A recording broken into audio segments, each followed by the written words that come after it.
Okay, dahil Wellness Wednesday po ngayon, makakasama po natin ang ating personal effectiveness coach and corporate communications guru na walang iba kundi si Miss Sheila Viesca para pag-usapan po sa atin ang being contented. Miss Sheila, good morning po sa inyo. Good morning, Rina. Hello, Beth. Hi, Angel. Great to be back. Morning. Happy Wellness Wednesday, everyone. Happy Wellness Wednesday. Good morning. po. Welcome to the show, Miss Sheila. Thank you. Yeah. Great to be back. Yeah. Nice yung topic With mo our, for us today, Oo. ha? Yung the art of being content. Ano ba yan, Ma'am Sheila? Correct. Paano? So, Paano ba yan? contentment. Oo, contentment. Ano ba yun? Paano ba yan? We usually talk about happiness. We usually talk about gratitude. But without contentment, it's very difficult to be happy. And it's impossible to be grateful. It's I would say it's a godly virtue. We do not read much about contentment in the Bible, pero we read in the Bible about the results of discontent. Yung opposite niya, laging pinanggagalingan ng hatred,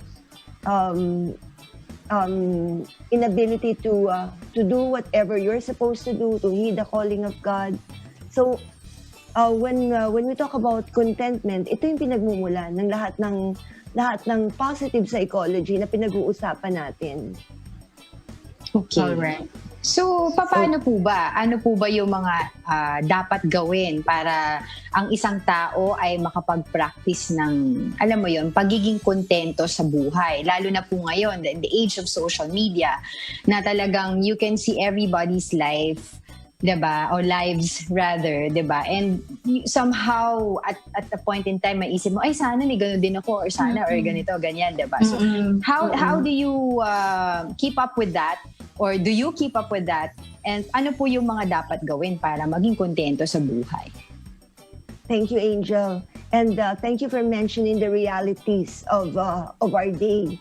Kasi Filipinos being naturally leisure-oriented or life-oriented, hindi natin to masyadong iniinda or pinag-uusapan in the past.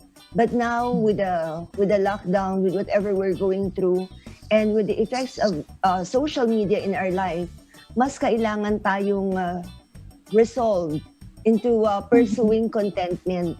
So, marami tayong pwedeng gawin.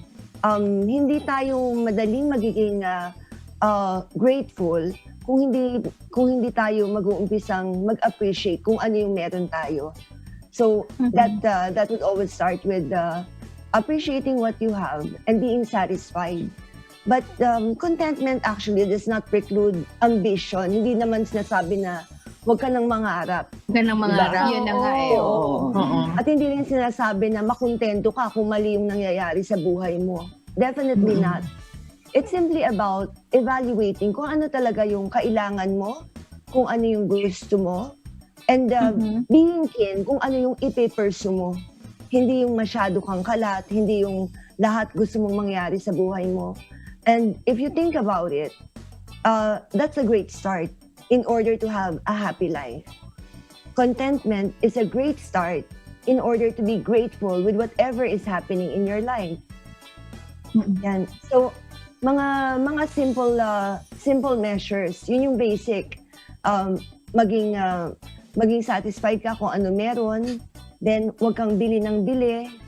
Also, appreciate kung ano yung pwede mong gawin with the things that you have and with the people in your life. Be fully involved. Sinasabi natin na importante to focus on the moment. Kasi another source of discontent is when you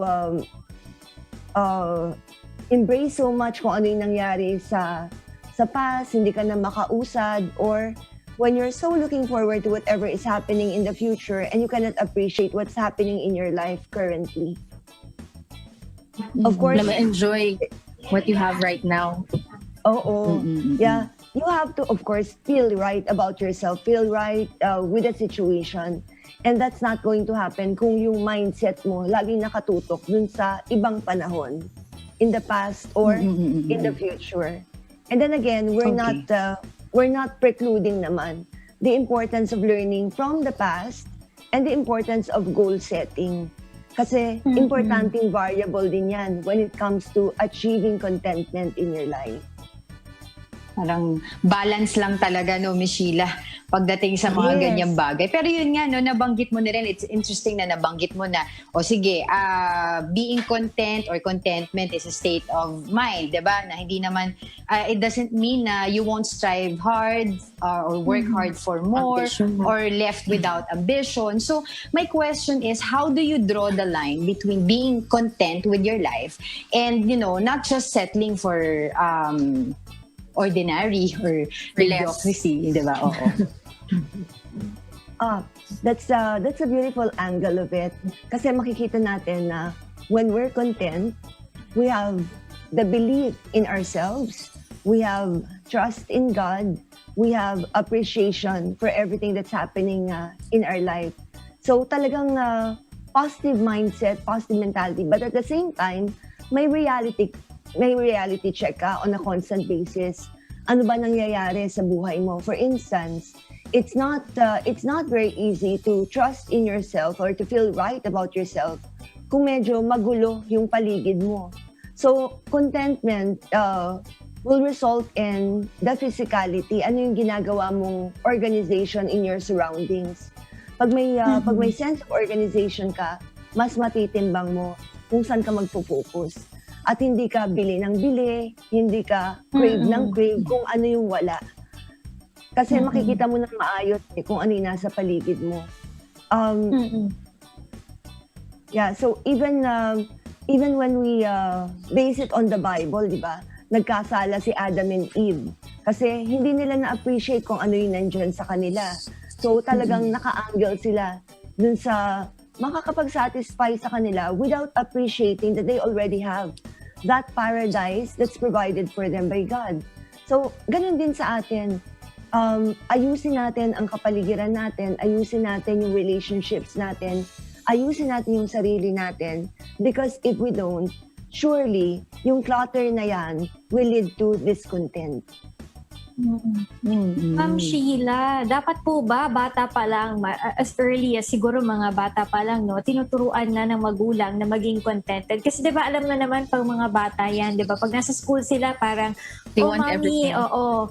Parang may nakita lang sa classmate nila may bagong pencil case, gusto rin nila bago din yung kanilang mga gamit, 'di ba? So parang as early as dapat mga school age, ganun, tinuturuan na ng magulang dapat yung mga bata, no, para at least pag lumaki sila, mas maganda yung upbringing nila at saka yung contentment nila sa buhay mas okay din po, Ma'am Sheila. Yeah, that's so true, Rina. While one variable of contentment is personality, genetic yan. So, medyo may mga tao na talagang content sa buhay, may mga tao na parang hindi sila mapakali, hindi makontento, and they want more. So, there's nothing wrong with that. But the contentment that we want when we are in a right state of mind, it's an emotional state of satisfaction. So definitely, pwede natin maituro to sa mga bata. It allows them to be acquainted with their situation, to be in full control of their mind, and to know what they're going to do with their surroundings, even with their body, pag kontento sila. So, yeah, definitely for parents, this is something that we have to start teaching our kids at as soon as we can introduce this state of well-being. Ayun. Alam mo, Miss Sheila, tsaka girls, pagka pinag-uusapan yung contentment, una pumapasok ka agad sa akin yung desiderata, di ba? Do not compare yourself to otherwise you'll become vain and bitter, no? Bitter. And Yes. oo. Tapos syempre yun nga, wag mong ikukumpara yung sarili mo. So I guess the biggest competition that you have in your life in terms of your career or your life ambitions is yourself. But don't forget to cut yourself some slack. Na be kind to yourself also. And I think that will draw yung balance doon sa pagiging content mo and striving hard for whatever it is that you want to do in your life. That's so true. And we all have our tendency, of course, to compare ourselves with others, with their accomplishments. it's also not totally wrong, pero ang bigger competition natin is who we were yesterday, who we were last year. So kailangan talaga kontrolin mo yung tendency mo to compare yourself with anyone else other than you, or other than your performance in the previous year or yesterday. Kasi ang result lang yan magiging Bitter. bitter, Tsaka yes. stressful. Oo. I guess it's a stressful life, di ba? Kasi you're always in Comparing yourself, in that diba? journey of comparing yourself to others. Hindi mo na na-enjoy yung sarili mo. Parang hindi ka ma-peaceful. Ang galing mo na eh, Yes. pero parang sa sarili mo na, bakit mas magaling siya, di ba? Parang, parang sa ano ni Sheila, gusto ko lang i-commend din ng Department of Education kasi yung grading system that they have right now. Kasi during our time, di ba, may mga first honor, second honor, grading system, talaga nakikipagkompetensya ka dun sa mga ka-classmate mo na, Yes. naku, dapat 1 point lang eh, sayang eh. Pero ang ganda ng grading system nila ngayon na, kunwari, this 90, ano bang high honor? Highest honors, may highest honors eh. For example, hindi ko maalala, 97 to 100 with highest honors yung makukuha mo. Tapos, before that, meron din certain number na parang high honors. Tapos 90 to 93, sa sample, ganyan, 90 to 93 with honors. So, kahit lahat kayo sa klase highest honors, basta Yes. ma-reach mo yung grade na yon. So, you don't compete with your classmates, you compete with That's yourself, right. di ba? Na, I have to strive harder para kasama din Nandun ako doon ako. sa highest honors, di ba? Na kailangan magaling din ako katulad nila. So, ikaw ngayon, So ang true. kakompetensya mo, yung sarili mo na mag-aaral akong mabuti, not because I will be greater than them, but I will be a part of them, di ba? Kung nandoon Yes. sila. So parang hindi makukontento yung bata na doon lang siya pero wala siyang tinatapakan, wala siyang sinasagasaan, nakikipagkompetensya siya sa sarili niya. Oo. Thank you for giving that example, Beth. Oo, i-add ko lang. Kaya ako, I always want, kaya nilagay ko sa Montessori setup eh. Kaya, kasi gusto ko yung ganun kind of system, yung walang competition and everything. You do you, parang ganun, di ba? Yun yung, kung ito yung pace mo, ito ka. Yes, Oo, si Gab din before ko siya Quezon City Science, yung school niya naka-international school siya. Ganun na rin yung setup nila. So, sanay siya na ganun na sarili niya yung kinokompetensya niya na hindi siya bakit si Angela mas magaling? Ba't ganyan, di ba? Sarili niya lang talaga. Kung bumagsak ka, kasalanan mo. Yes.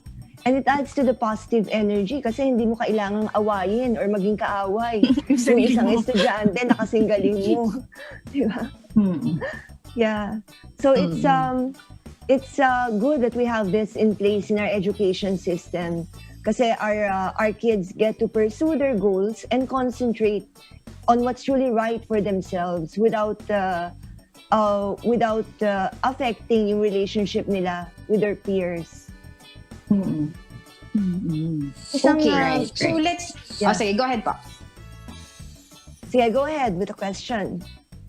And then iniisip ko lang kasi what if you have a friend or you know someone that is also parang you think parang hindi siya nakukontento kasi parang nasistress na siya sa buhay niya. Alam mo yun, affected na yung daily lives niya because he or she would always want to be in control and want to be ahead of everybody else. So how do you deal with that? How do you tell that person? Of course, kasi if you're friends with it, dapat you learn also how to tell that person, diba? If you really care for that person. So how do you deal with that? Yeah. How do you tell Thank them na parang there's something wrong and you need to do this, etc. Yeah, we mentioned earlier that contentment is an emotional state of satisfaction, Angel. So therefore, kung yung conditioning ng isang tao medyo towards discontent, yung language style niya, yung self-talk niya is always leading to that.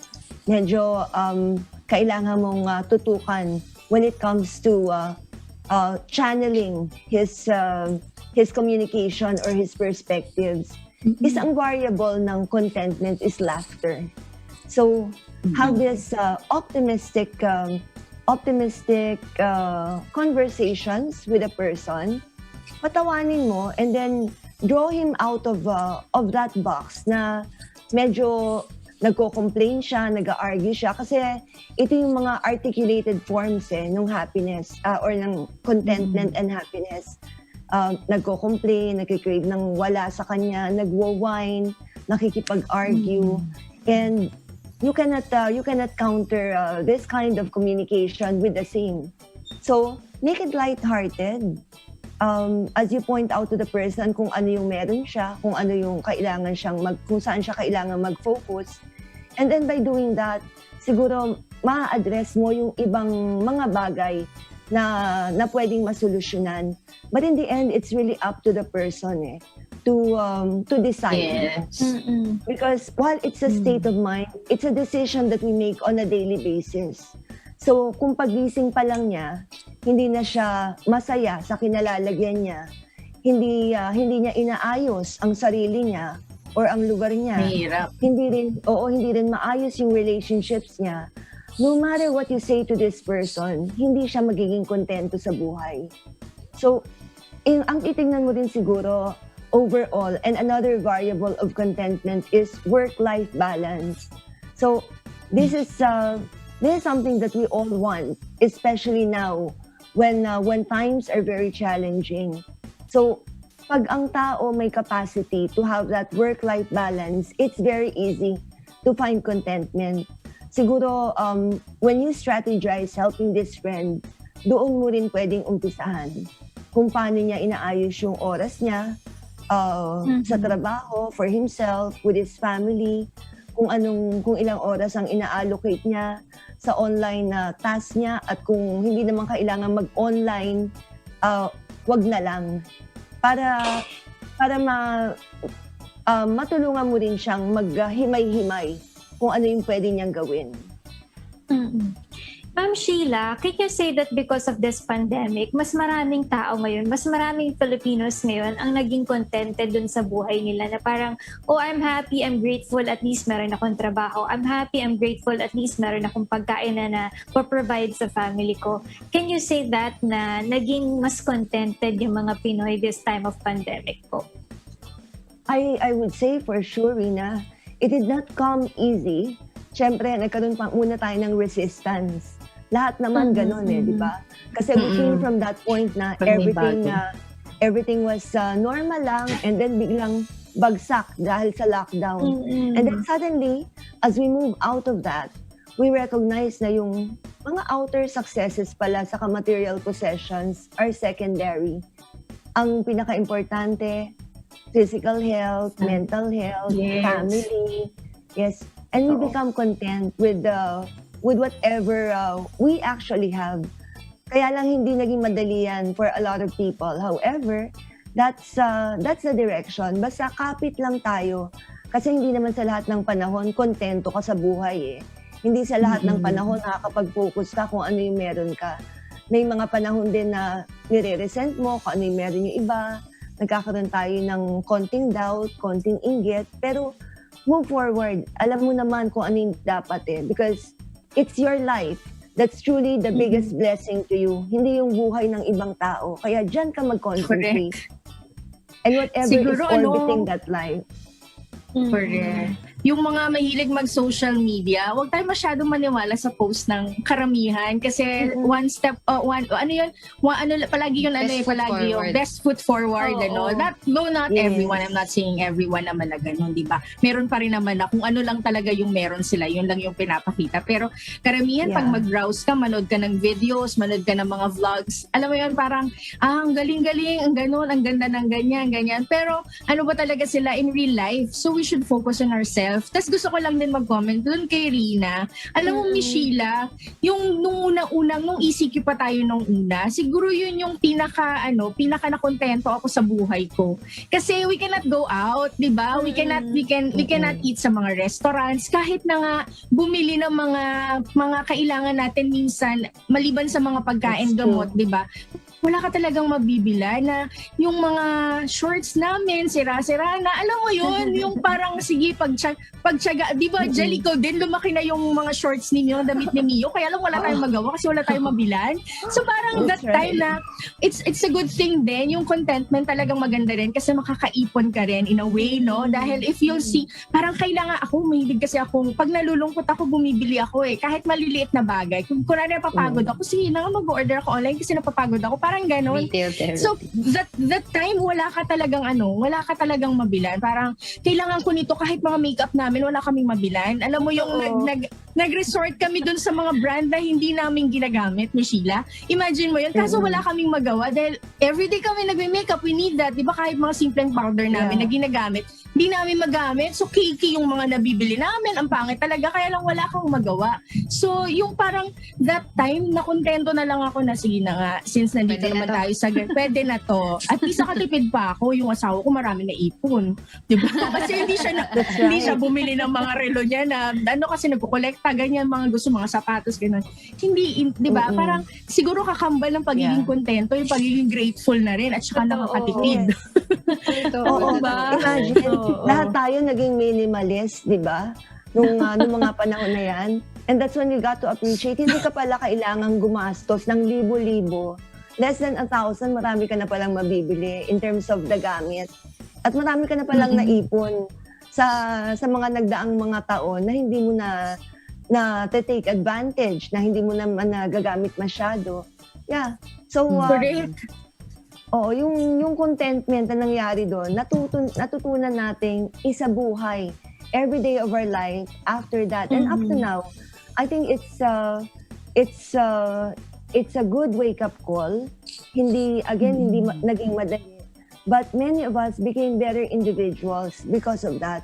And because of the level of contentment that we experienced when we got to appreciate what we have. Oo. And I think, Ms. Sheila, before we move on dun sa ating topic, total na pag-uusapan na rin natin yung social media. I think one of the, kumbaga, stressor din is yung needing approval of others, when you post something. Let's say, for example, kasi yung generation ngayon, if you don't post it, ibig sabihin, ang akala nila it didn't happen. Diba? It didn't, somehow, walang ganun na nangyari. But sometimes you have to enjoy yung beauty, yung moment of not having approval from the others, 'di ba? Yung validation, hindi lahat po pwedeng i-post, 'di ba? Yung mga ganon. I think that's one of the reasons din kaya ka nagiging discontent sa isang bagay because si hindi ako pinansin, hindi ganito, hindi like, hindi ni like. Bakit kaya yung ganyan or kung ito kasi para makita ni ganito. Yung ganon, 'di ba? So, I think that's one of the reasons why nagkakaroon tayo ng discontentment sa buhay natin because of this age of social media. But again, sabi nga natin, hindi naman lahat negative yung effect, no? So we just have to, like yung sinasabi mo, Ms. Sheila, i-balance na lang lahat. Yes. And when we open our social media accounts, kailangan mo talaga na kontento ka sa buhay mo. Otherwise, it's very challenging to appreciate what others have. Siyempre, yung mga nagpo-post yan, yung mga nagla-like, we have to consider mga tao rin yan. But, however, the real life connections that we have are more important than our online connections. So our online connection should enrich our ability to relate better with our real life connections. Hindi yung vice versa. And that will only happen when you consider that you have enough around you. You are enough. Yes. So may mag-like man sa'yo o wala, may mag-follow man sa'yo na ganitong karami or not so many or even wala. The people you love are enough. Kung sino yung mga nandyan sa buhay mo, they are enough. At marami sa kanila, wala naman sa sa post na yan eh. Hindi nga nila alam na naka-online ka pala. That's all that matters, di ba? Mahal ka ng mahal mo. Exactly. You don't have to say everything that's happening to you to the world, di ba? There are things in this world that must be left unsaid. So, hindi naman yun yung basehan ng kaligayahan sa buhay. Meron lang talagang mga tao na kailangan palagi ng validation. Alam mo yun, they are trying to prove something very hard. Diba? Wag na. Tingnan mo yung sarili mo. Baka okay ka naman na. Ba't kailangan mo pang i-prove? Diba? Minsan sa upbringing din yan, Ms. Sheila eh. malaking Yeah. role talaga yung pagpapalaki. Totoo, because that will determine our approach to life. Correct. When we're content, hindi naman sinasabi na okay ka na kung ano yung nandyan sa'yo. Huwag ka nang magnasa kung ano Strive. man yung ika-improve ng buhay mo. Because definitely, when we're content, we get to realize kung ano yung points of improvement na talagang mas nararapat. Hindi yung based dun sa accomplishments ng ibang tao or kung ano yung makakapagpaligaya sa ibang tao that do not even matter to you. Maganda yung sinabi mo, Sheila, hindi based doon sa sa accomplishment ng ibang tao. Kasi sabi, tamang-tama nanonood sa atin si Doc Joseph, si Emperor, sabi niya. Hi, Doc Jo. Hi, Doc Jo, sabi niya, you do yourself, di ba? You strive to be you. You be your greatest. Kumbaga, Correct. Wag That's yung, nice. wag mo i-compare. Di ba, Correct. Emperor? Sabi ng ating Emperor. Galing sa kanyang empire yung Oo. Sige, Miss Sheila, baka you want to give us your last takeaway for this topic. Okay. Well, last takeaway, embrace what makes you happy, follow what makes you happy, and be concentrated on improving your life, and all the rest will follow. Ikaw yung center ng buhay mo. Oo. And everything else that's orbiting your life, i-evaluate mo, kailangan mo ba to? O medyo pangsamantalang want lang. And then, of course, value those that truly matter, the people who truly matter. So that will be the ultimate source of contentment. Kasi alam mo that you are enough, you have enough, and everything is going to work out. Basta, ginawa mo lang yung dapat while you were placed here on earth, pagbutihin mo yung buhay mo, pagbutihin mo yung ginagawa mo, and everything else will naturally follow. Mind your own Nice business. one. Huwag buhay na may buhay para makontento ka. Thank you, Miss Sheila. Pinaganda ko na nga eh. Oo, basta at mind your own business. Tinranslate ko lang. Thank you, Ma'am Huwag Sheila. daw maging giraffe. Practical lang tayo. Huwag daw maging giraffe. Kasi Bakit? laging nakaganon yung leeg Nakatanaw sa kapitbahay, no? Inaasa na nga yung bakod ng kapitbahay. Umuwi na ba si Uy, naku, alam mo ba? Naku, bumili na naman ng bagong kotse. Gusto ko At rin yan. eto pa. Ayan, tabo. Ayan, Oo, kasi oo, mo oo, eh. Huwag kang Magaling maging kami dyan. giraffe, Buti na lang huwag hindi kang kami maging magkapitbahay. ostrich, oo. O yan, matataas yung leeg. Sige. Sige, thank you, Sheila. Ma'am Sheila. Yeah. Napakaganda Thank you, ng ating Miss. Wellness Wednesday. Sayang wala si Erica. enjoy Marami your masasabi yan morning. sa ganitong Kaya topic. nga eh. Si Erica May will sakit. see her next Isa ba? week. Oh. Oh, one last na. Hindi pa natin natanong yung Yes, patungkol sa talk shop ni Ma'am Sheila. Yes, Ayan, yes, yan. yes. Sige, Sige. talk shop po, Ma'am Sheila. Okay. Thank you very much, Rina, Angel, and Beth. So for those who want to enroll in programs on positive psychology, communication, leadership, team building, customer service, they can reach us at 0917-877-5588 or 0917-894-5588. Check out our courses on www.talkshop.ph. And you can also send us messages on our social media account, Facebook, LinkedIn, Instagram, under Sheila Viesca or Talkshop Consultancy.